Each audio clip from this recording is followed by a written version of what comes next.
मुंबईतील सर्व नागरिकांची चिंता पावसानंतर पडलेल्या खड्ड्यांमुळे वाढली आहे। रस्त्यावर, हायवेवर, आतील रस्त्यांवर सुद्धा खड्ड्याचं प्रमाण आणि त्याच्या तक्रारी या नागरिकांच्या आपण पाहतो।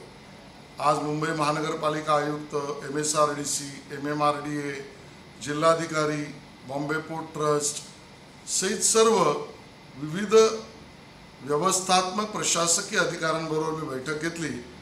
सर्वसाधारणतः महानगरपालिकेकडे 8,500 खड्ड्यांच्या तक्रारी आल्या आहेत, त्या सोडून सुद्धा खड्डे त्या ठिकाणी आहेत आणि म्हणून या सर्व प्रशासकीय व्यवस्थांची संयुक्त बैठक घेऊन येणाऱ्या 3 दिवसात गणपतीपूर्वी सर्व खड्डे पूर्णपणे भरणे याबद्दलचे निर्देश दिले। मुंबई महानगरपालिका जी मास्टिक तंत्रज्ञान टेक्नॉलॉजी वापरते ती आतापर्यंत ज्या ठिकाणी खड्डे भरले त्यामध्ये वाहतुकीसाठी उपयोगाची ठरली। त्याच मास्टिकचे झोनल वाईज जे ऑलरेडी कॉन्ट्रॅक्टर अपॉइंट केले आहेत त्यांच्याकडनं हे काम करून घेणे याबद्दलही चर्चा करून माननीय आयुक्तांनी निर्देश दिले।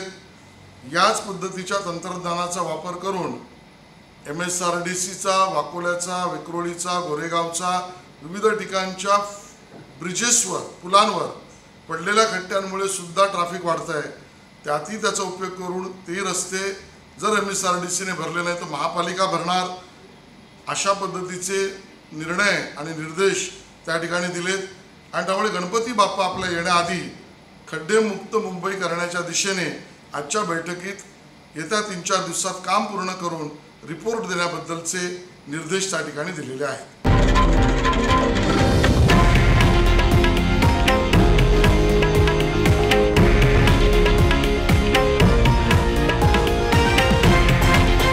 हे आहे देशातील नंबर 1 न्यूज नेटवर्क आणि आपण पाहत आहात TV9 मराठी, एकमेव।